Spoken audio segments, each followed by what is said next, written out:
अल्हम्दुलिल्लाह। एक आदमी गधा लेके जा रहा था, अभी ये शेर मैं सुना रहा हूँ आपको।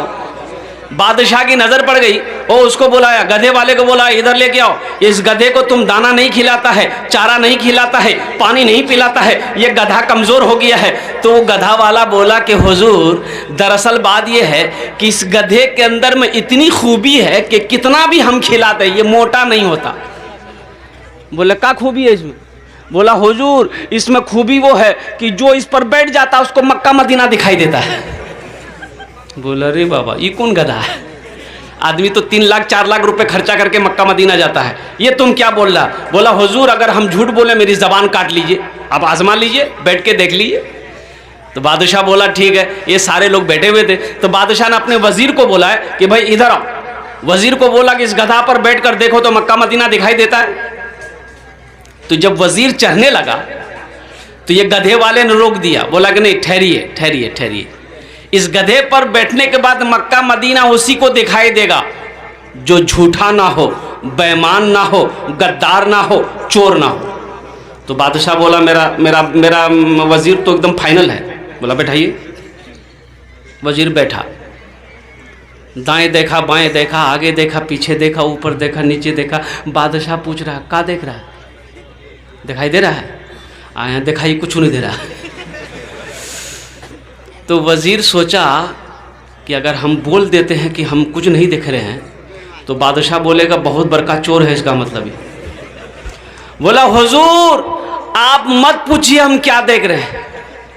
बोला नहीं पूछेंगे तो बताएगा नहीं, पता कैसे चलेगा?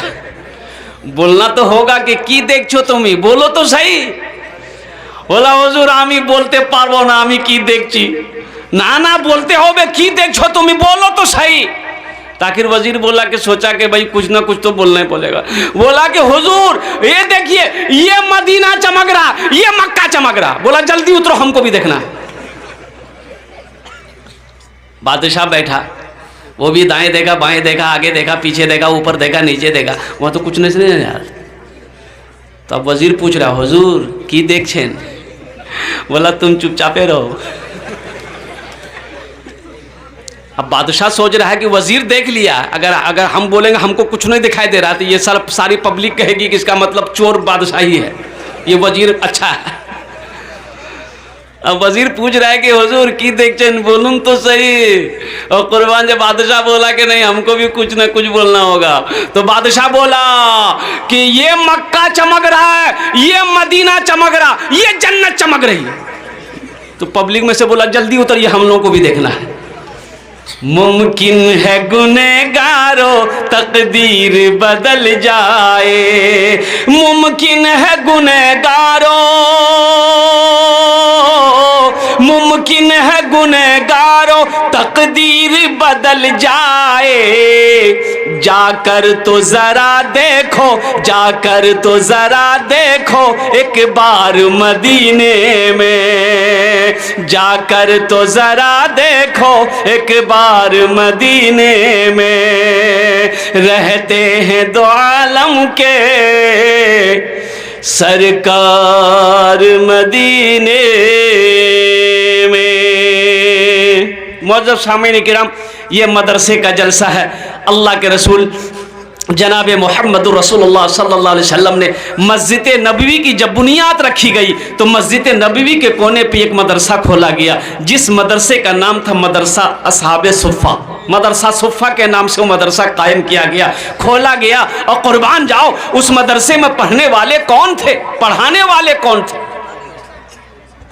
आज तो आलम यह है, मदरसा को देखकर कुछ लोग जलते हैं, कुछ लोग मदरसे वालों को, मदरसे को देखकर हकीर नज़रों से देखते हैं, कुछ लोग मदरसों को पसंद नहीं करते हैं। हम ये कहते हैं कि अगर मदरसा बंद हो जाए, आलिम ना बने, मौलवी ना बने, हाफिज ना बने, कारी ना बने, इमाम ना बने तो आप जी पाओगे?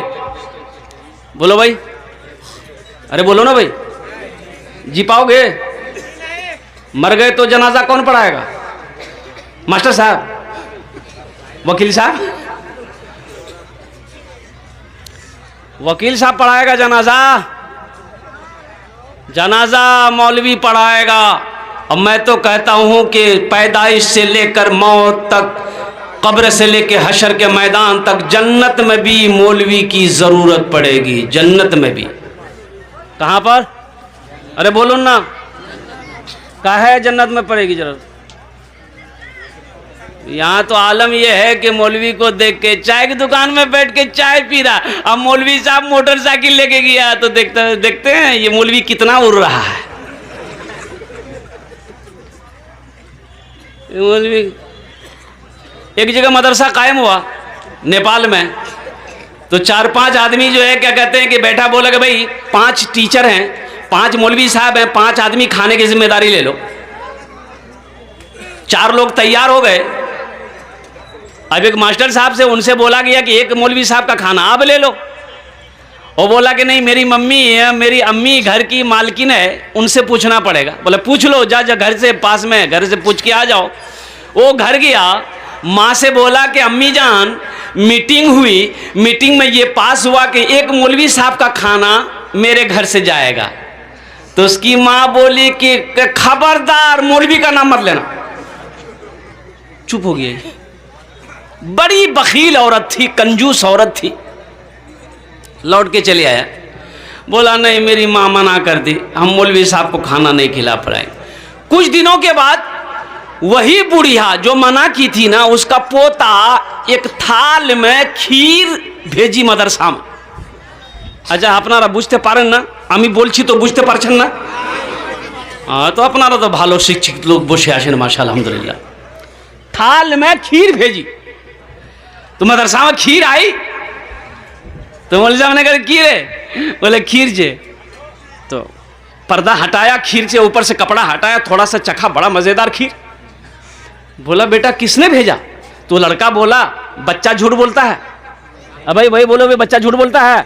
बच्चा झूठ नहीं बोलता। बच्चा बोला मेरी दादी भेजी है। तो मौलवी साहब बोला तुम्हारी दादी इतनी कंजूस, इतनी बखील है, इतनी अच्छी खीर कैसे भेज दी मदरसे में? काजू है, किशमिश है, नारियल है, बादाम है, सिर्फ दूध की खीर है। तो लड़का बोला कि दरअसल बात यही है ना कि पूर्णिया से मेरे यहाँ मेहमान आने वाला था, उन्हीं के लिए मेरी दादी खीर बनाई थी। खीर बना के वो सारे में रख दी थी ठंडा होने के लिए, ठंडी होने के लिए। मेरे आंगन में जो कुत्ता था ना वो मुंह लगा दिया। तो मेरी माँ बोली फेंक दो, मेरी दादी बोली काहे फेंकोगे, मदरसा में दे दो, मौलवी साहब खा लेंगे। कुर्बान जाओ, आलिम ना हो तो गुजारा ना हो, मौलवी ना हो तो गुजारा ना हो, इमाम ना हो तो गुजारा ना हो। और कुर्बान जाओ मौत की सुबह, पैदाइश से लेकर मौत की सुबह तक, और जन्नत में आप चले जाओगे वहां भी आलिम की जरूरत पड़ेगी। एक नौजवान ने कहा कि हजरत रुकिए। बोला हाँ बोलो। सीधे साधे थे आलिम साहब। बोला बोल की? बोले एक कथा আছে বলুন। तो बोलबो और बोलो। बोला हजूर एक सवाल आछे। बोले की सवाल आछे? बोला सवाल हजूर एक आछे, यदि आपने जवाब सही दे दिलें तब तो भालो, और जवाब सही ना होले तो अपना के 500 टाका फाइन दीते होगे। बोले क्यों? तो आलिम साहब ने कहा तुम ही दे देना, हम जवाब सही नहीं दे पाएंगे, तुम बता देना। बोला कि ठीक है, अगर हम भी नहीं दे पाए तो हम 50 टाका देंगे आपको। बोला काहे हमसे 500 टाका लेगा, आज तुम 50 टाका देगा? बोला हुजूर आप आलिम हैं, हम जाहिल ना हैं। बोला अच्छा चल कर सवाल, क्या सवाल है? बोला हुजूर ये बताइए वो कौन ऐसी चिड़िया है, परिंदा है जो आसमान में उड़ते हुए उसका पैर सर पे चला जाता है? सोचने लगा 1 घंटा हो गया, पसीना पोछा हजरत। बोला अरे बाप ऐसी तो कोई चिड़िया नहीं है। भाई चिड़िया जब आसमान पे उड़ती है तो उसका पैर नीचे रहता है, बैलेंस बना के चलता है, बैलेंस बना के उड़ती है। तो हजरत बोला बाबू हमको पता नहीं। बोला निकालिए 500 रुपया। तो हजरत ने 500 रुपया निकाल के उसको दे दिया। तो हजरत अब बोला कि बेटा अब तुम ही बता दो वो कौन चिड़िया है। तो 500 रुपया में से 50 टाका दे दिया कि हजरत ये लीजिए, हमको भी पता नहीं वो कौन चिड़िया है। बेकार जिंदगी को तू अपनी सवार ले, बेकार जिंदगी। ए बेटा बसे जाओ, ओखाने बसे जाओ। अजय एक वादा करो, जब तक मेरा बयान होगा कोई जाना आना नहीं करेगा ना? अरे कोई जाएगा? है लगले ठंडा का टाइम है। ये जगह तकरीर कहते एक नौजवान खड़ा हुआ, मैंने कहा क्या हुआ? बोला है। बोले बैठो। बैठ गया। 10 मिनट के बाद फिर खड़ा हुआ। तो मैंने कहा क्या हुआ? बोला मौलवी साहब बहुत ज़ोर से लग गया। बस वो बैठ गया। कुछ देर के बाद मेरी तकरीर ख़त्म हो गई, देखिए बैठा हुआ था, तो हमें इशारा किए कि बेटा जा। बोला नहीं जाएंगे। हम बोले काहे नहीं जाएगा? बोले क्या करने जाएंगे, जो करने जा रहे थे वो यहीं होगी, अब जाने की ज़रूरत नहीं है। बेकार जिंदगी को तू अपनी सवार ले, बेकार जिंदगी को तू अपनी सवार ले, तौबा का दर खुला है खुदा को पुकार ले, तौबा का दर खुला है खुदा को पुकार ले, खुदा को पुकार ले। आलिम का बड़ा मकाम है, एक हाफिज कुरान 10 आदमी को जन्नत में लेकर जाएगा। कितने को लेकर जाएगा? 10 आदमी को, वो भी जहन्नम, जो जहन्नम में चला गया है अल्लाह की तरफ से इजाज़त होगा और इजाज़त होगी इंशाअल्लाह, और वो हाफिज कुरान 10 आदमी को जन्नत में लेकर जाएगा। यही तो मदरसे में सिखाया जाता है मेरे भाइयों, मेरे दोस्तों, मेरे बुजुर्गों। देखो ये मौलाना वली रहमतुल्लाह अलैह खान का मुंगेर, अल्लाह उनके दर्जात को बुलंद फरमाए, आमीन बोले तो अल्हम्दुलिल्लाह। आपने फरमाया उड़ीसा की सरजमीन में कि उड़ीसा के गैर मुसलमानों, हर घर में कम से कम एक हाफिज कुरान होना चाहिए। हर घर में कम से कम एक हाफिज कुरान। अरे भाई बोलो भाई। लेकिन लोग बनाना नहीं चाहते ना, लोग तो मदरसा में अपने बच्चे को पढ़ाना ही नहीं चाहते। बोला ना देखा मौली जाएगा, बच्चा को देखा मदरसे का कुर्ता पैजामा पहना, टोपी पहना, उसको बुलाएगा, बोले इधर की नाम रे? बोला हमारा नाम चा बुधवा। कहाँ पढ़े जा? बोलो मदरसा में। बोलो मौलवी बनोगे, चंदा करोगे, खाओगे। पढ़ाना नहीं चाहता। और अफसोस का मकाम तो यह है, अल्लाहु अकबर कबीरा, एक बेटा फॉरवर्ड है, एक बेटा पैदा हुआ एक आदमी का, बड़ा फॉरवर्ड बच्चा, 3-4 साल का बच्चा हुआ ना, ओहो, मोबाइल में जैसे जैसे देखता था वैसे वैसे नाचता था। मोबाइल में जैसे नाचता था ना, ये भी नाचता था, वहां कमर हिला रहा, ये भी कमर हिला रहा। इसकी माँ बड़ी खुश हो गई, बोला मुन्ना बा जल्दी दौड़, देखिए मुन्ना मेरा कितना स्पट हो गया। उसका बाप दौड़ के आया, बोला कि की भेल। बोला देखिए मेरा लड़का, मेरा मुन्ना देखिए कितना चालाक हो गया है, मोबाइल में जैसे जैसे करता है वैसे वैसे ये कर रहा है। कुर्बान जाइए, मोबाइल में जैसे जैसे कमर हिला रहा, मेरा बेटा भी कमर हिला रहा है। तो बाप बोला कि बहुत चालाक होगा, इसको वकील बनाना होगा। वकील में डाल दिया। एक बच्चा फिर पैदा हुआ, वो भी चालाक, बोला इसको प्रोफेसर बनाना होगा, प्रोफेसर में डाल दिया। इंग्लिश मीडियम स्कूल में डाल दिया। एक बच्चा, तीसरा बच्चा जो पैदा हुआ, आहा, एक पैर का लंगड़ा, एक आंख का काना। बोला रे बाप, ये तो नाके कटवा देगा। एक पैर का लंगड़ा भी, एक पैर का काना भी है, बड़ा खतरनाक आदमी होगा ये। उसको जहां बैठा देता तो वहीं बैठा रह जाता था। नाक से नेटा जाता था, वो पोज भी नहीं पाता था। उसका बाप बोला कि पता नहीं ये लड़का बड़ा होकर क्या करेगा, मेरा नाम डुबा देगा, क्या करेगा नहीं करेगा। उसका दोस्त बोला कि नहीं चिंता मत कीजिए, टेंशन मत लीजिए। एक बेटा को वकील बना रहे हैं, एक बेटा को प्रोफेसर बना रहे हैं। ये बेटा नाकारा है ना, बेकार आप मत समझिए, ऐसा कीजिए मदरसा में डाल दीजिए, इसको मौलवी बना दिए। बोला हाँ वही करना होगा। मदरसे में लाके उसको डाल दिया। 4-5 साल का हुआ, मदरसे में डाल दिया। मौलवी साहब को बोला मौलवी साहब इसको पढ़ाइए, हाफिज आलिम जो बने बना दिए। उधर 2 बेटा पढ़ रहा था, इंजीनियर बना, कोई बेटा प्रोफेसर वकील बना। हजारों हजार रुपए उसके पीछे खर्च होता रहा। ये मदरसे में बच्चे को जो लंगड़ा बेटा को डाला गया था, आहा, कभी 100 रुपया, कभी 200 रुपया, कभी कपड़ा मिले पहनने को, कभी कपड़ा ना मिले। वक्त गुजरता चला गया, मौत। ये बेटा हाफिज कुरान हो गया। अब वो एक बेटा प्रोफेसर हो गया, एक बेटा वकील हो गया। बाप का इंतकाल का वक्त हो गया, इंतकाल कर गया। सारे रिश्तेदारों में खबर हो गई, रिश्तेदार जमा हो गए, बाप का जनाजा रखा हुआ है। अब बताइए जनाजा कौन पढ़ाएगा? बोलो भाई। हाँ क्या है? अब वकील साहब नहीं पढ़ाएंगे? लाखों रुपए वकील साहब के पीछे खर्चा किया गया है, तो वकील साहब काहे न पढ़ाएंगे? प्रोफेसर साहब के साथ में लाखों पे लाखों रुपए खर्च किया गया है, प्रोफेसर साहब क्यों नहीं पढ़ाएंगे? इतनी महंगी पढ़ाई पढ़कर वकील साहब आया है, ये बेटा का तो नाकारा समझ गया था, इस बेटे को तो बेकार समझकर बाप ने मदरसे में डाला था, और कुर्बान जाओ। वकील साहब से कहा, ए वकील साहब, अब्बा का जनाजा पढ़ा दी। वकील साहब बोला नहीं, हमसे नहीं होगा। काहे ना होगा भाई? कौन पढ़ाएगा?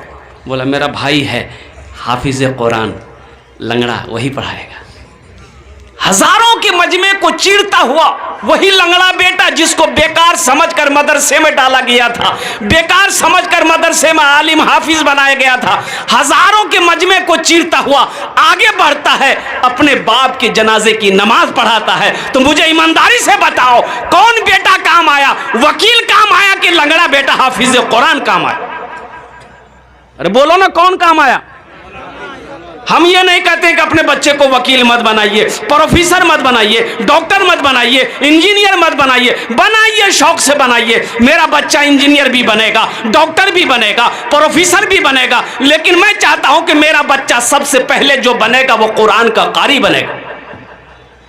पहले कुरान पढ़ा दो, पहले कुरान पढ़ाओ, फिर अल्हम्दुलिल्लाह 3 साल बच्चे को दे दो बचपन में, उसको पहले अल्लाह तौफीक दे।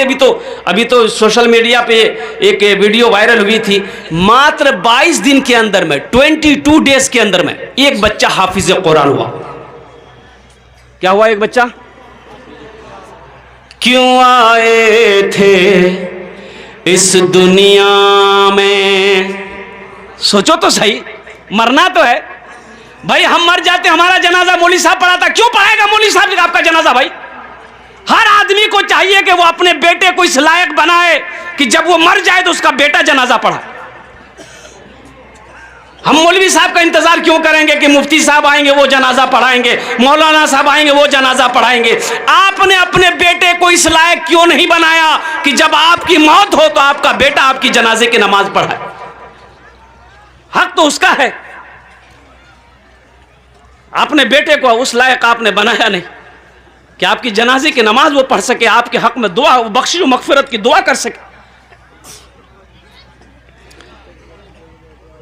क्यों आए थे इस दुनिया में, जाना है मालूम नहीं। क्यों आए थे इस दुनिया में, जाना है मालूम नहीं। सामाने सफर सब ठीक करो, कब होगा सफर मालूम नहीं। क्यों आए थे इस दुनिया में, जाना है मालूम नहीं। इस घर को बेहतर बनाए हो, जिस घर में रहना है 2 दिन। कितना दिन रहना है? अरे भाई बोलो भाई, कत दिन रह? 2 दिन, 2 दिन 4 दिन एखाने থাকবেন, তারপরে কি হবে? अल्लाह कुरान को जे कुल्लु नफ्सिन ज़ाइक़तुल मौत सुम्मा इलैना तुरजाऊन। हर शख्स को मौत का मजा चखना है, फिर तुम सबको मेरे पास आना है। ढेर चालाकी काज करबे ना, ওখানে চালাকি কাজ করবে না। যত চালাকি কত এখানে করে নো, ওখানে चालाकी चलते ना। एक आदमी को पटना जाना था।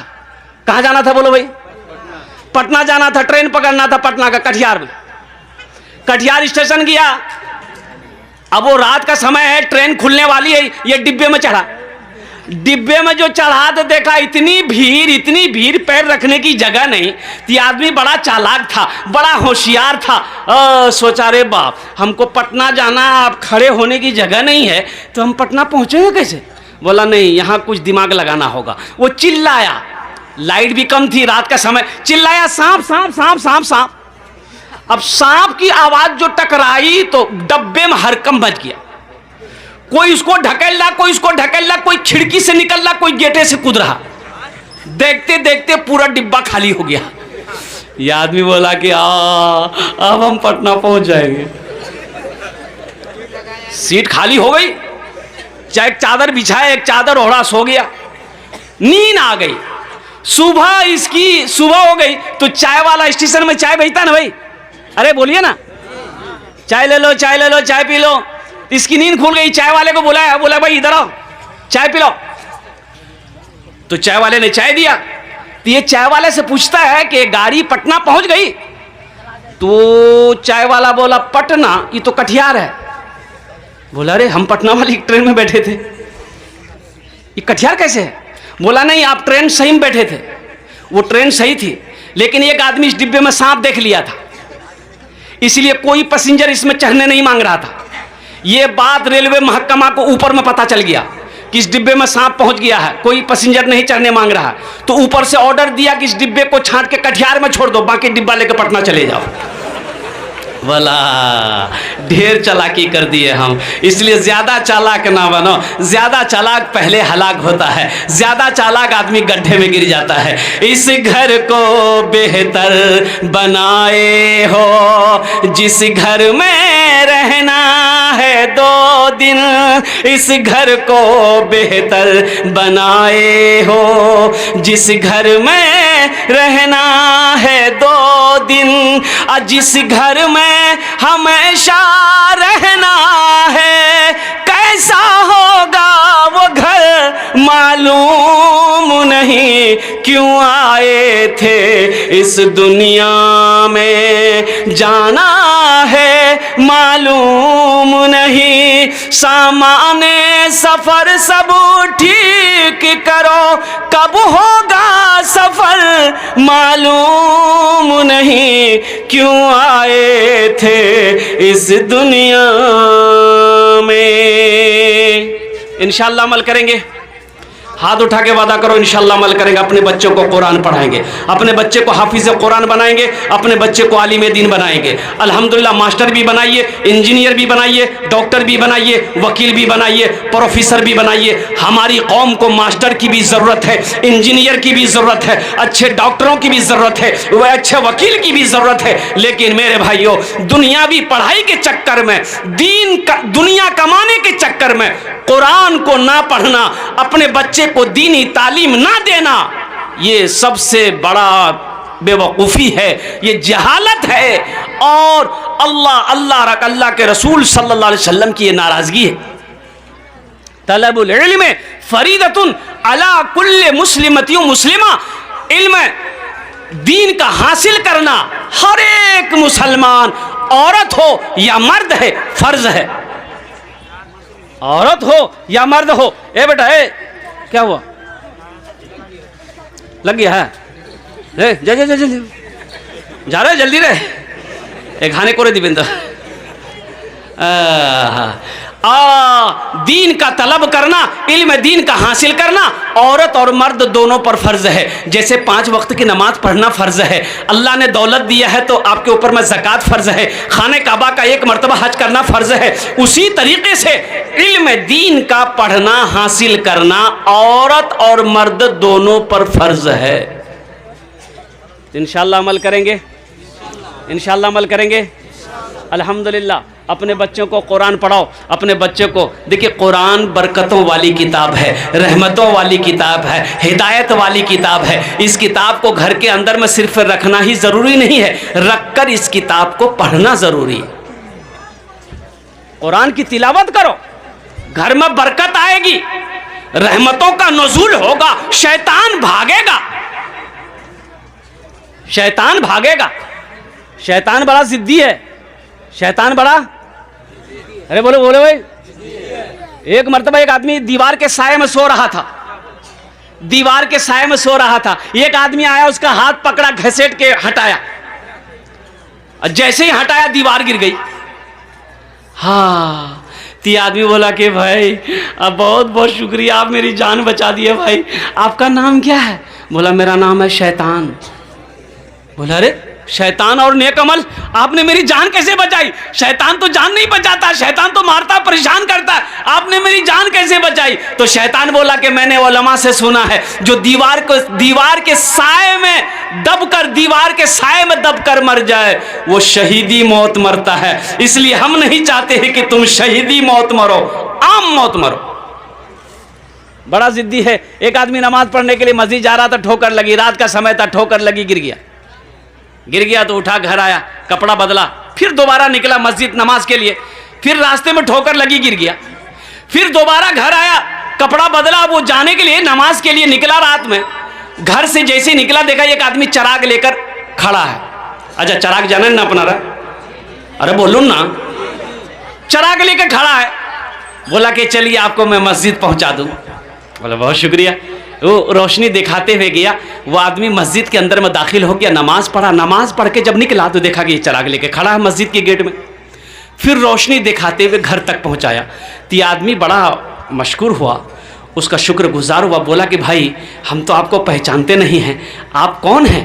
आपने मेरी खिदमत करी, आपने चराग की रोशनी में मस्जिद तक पहुंचाया, मस्जिद से घर तक पहुंचाया, आपका नाम क्या है? बोला मेरा नाम शैतान है।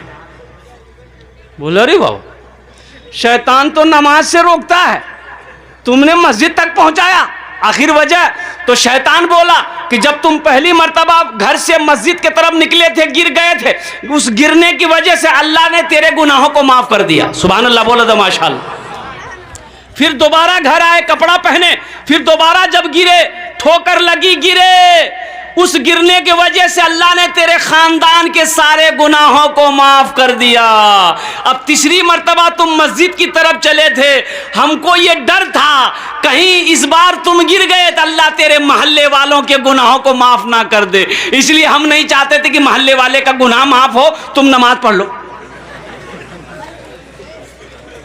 बुझते पाचन ना, ये शैतान बड़ा जिद्दी है, शैतान बड़ा जिद्दी है। ये हमारे बच्चों को बहकाता रहता है, ये हमारा नौजवानों को बहकाता रहता है। ए मोबाइल में, व्हाट्सएप में, फेसबुक में हमारे नौजवानों को गंदी गंदी चीज़ें ये शैतान दिखाता है, ये हमारे बच्चों को नचाता है। कुर्बान जाओ। इसलिए मेरे बच्चों, नौजवानों, सच्ची तौबा करो, पक्की तौबा करो। अस्तगफिरुल्लाह रब्बी मिन कुल्लि ज़ंबी व अतूबु इलैहि का हमेशा विर्द किया करो। शैतान से बचो। अल्लाह ने कुरान में कहा इन्न शैतान लिल इंसान अदुउम मुबीन, शैतान तुम्हारा खुला हुआ दुश्मन है। इंशाअल्लाह अमल करोगे भाई? इंशाअल्लाह हाथ उठाओ, इंशाअल्लाह अमल करेंगे। अच्छा इंशाअल्लाह। वक्त तेजी के साथ गुजर रहा है। ए बेटा बोसे जाओ खाने, तुम्हार जो अमी दुआ करे देवो, बोसे जाओ, बैठ जाओ, यहाँ दुआ कबूल होगी, बैठ जाओ, जय तो दुआ कर देंगे, नहीं तो ऊपर चले जाओगे, बैठ जाओ। नहीं ऊपर कहाँ तरक्की कर लेगा, दुआ का मतलब ये है। अब यहाँ दुआ होगी, जो दुआ होगी कबूल होगी, मकबूल होगी, ऐसी वैसी दुआ थोड़े होगी। एक बुढ़िया रास्ते में गिर गई, एक लड़का मोटरसाइकिल लेके जा रहा था, देखा बुढ़िया गिर पड़ी है तो उठाया, ये दादी उठ उठ उठ उठ, दादी चोट लग रहा कि उठ उठ उठ उठ। तो बुढ़िया बोलिए बेटा जितना जल्दी तुम हमको उठाए ना, हम दुआ करते हैं उतना जल्दी अल्लाह तुमको भी उठा ले। ये कोई दुआ हुई? और कुर्बान जाओ मौजूद सामने किराम, बड़ा अच्छा मजमा है। अब मैं अपने मौजू की तरफ आता हूँ कि मदरसा अल्लाह के रसूल जनाब मोहम्मदुर रसूलुल्लाह सल्लल्लाहु अलैहि वसल्लम का घर है। तो बताइए दुनिया में अल्लाह के रसूल का घर को आप बनाएंगे तो हशर के मैदान में अल्लाह के रसूल सल्लल्लाहु अलैहि वसल्लम आपकी सिफारिश फरमा कर जन्नत के अंदर में दाखिल करेंगे कि नहीं करेंगे? भाई करेंगे कि नहीं करेंगे? भाई सिफारिश मिलेगी कि नहीं मिलेगी? अल्हम्दुलिल्लाह। तो मेरे भाइयों, ये मदरसा को मैंने देखा है जिसमें मेहमान रसूल पढ़ते हैं, जिसमें अल्लाह के रसूल जनाब मोहम्मदुर रसूलुल्लाह सल्लल्लाहु अलैहि वसल्लम के मेहमान पढ़ते हैं। तो इंशाअल्लाह इस मदरसे की तामीर होनी चाहिए, इस मदरसे का ताउन होना चाहिए, इस मदरसे का मदद होना चाहिए। तो मदद कौन करेगा? आप करेंगे ना भाई? अरे करेंगे ना? बोले इंशाअल्लाह। तो मुझे ज़्यादा नहीं, इंशाअल्लाह 5 आदमी चाहिए। देखिए आप चंदा आप पहले दे चुके हैं, चंदा आप पहले दे चुके हैं, मुझे पता है, मैं सुन रहा था, मुझे खबर है।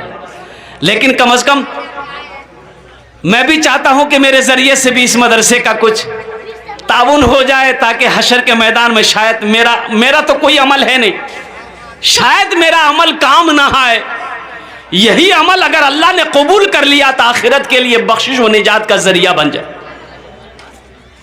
5 आदमी तैयार हो जाए, उसके लिए मैं 10 दुआ करूंगा। कत दुआ करबो बोलून तो? अरे बोलून ना कत দোয়া করব, 10টাই দোয়া করব। अब मैं मुसाफिर हूं, मुसाफिर की दुआ रद्द नहीं होती। एक बात याद रखिएगा, मुसाफिर की दुआ रद्द नहीं होती। अल्लाह मुसाफिर की दुआ को अपनी बारगाह में कबूल करता है। वो तो मैं आपको बताऊं, कबूलियत की 5 वजह है यहाँ, लेकिन वक्त की किल्लत है, मैं आपको तफसील के साथ बता नहीं सकता। बस एक ही बात है कि मैं मुसाफिर हूँ, आमी अपनार जन्ने 10टे दुआ करबो। और अल्लाह पाक कुरान पाक इरशाद फरमाते हैं, वक़ाल रब्बुकुम उदऊनी अस्तजिब लकुम, मेरा बंदा तुम मुझे पुकारो मैं तेरी दुआ को कबूल करूंगा। अल्लाह ने